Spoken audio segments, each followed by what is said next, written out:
గోదావరి వాళ్ళు అంటే ఏళ్ళకోళ్ళ మనుషులు అనుకుంటారు కానండి, ఫ్యామిలీ ఎక్కువ ఎర్రోళ్ళు అండి.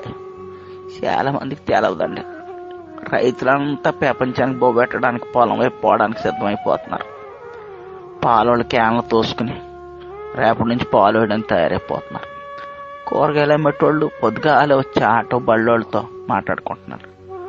ప్రతి ఊళ్ళో జనం గుంపులు గుంపులుగా బస్ స్టాండింగ్లో, రైల్ స్టేషన్లో ఆగపడుతున్నారండి.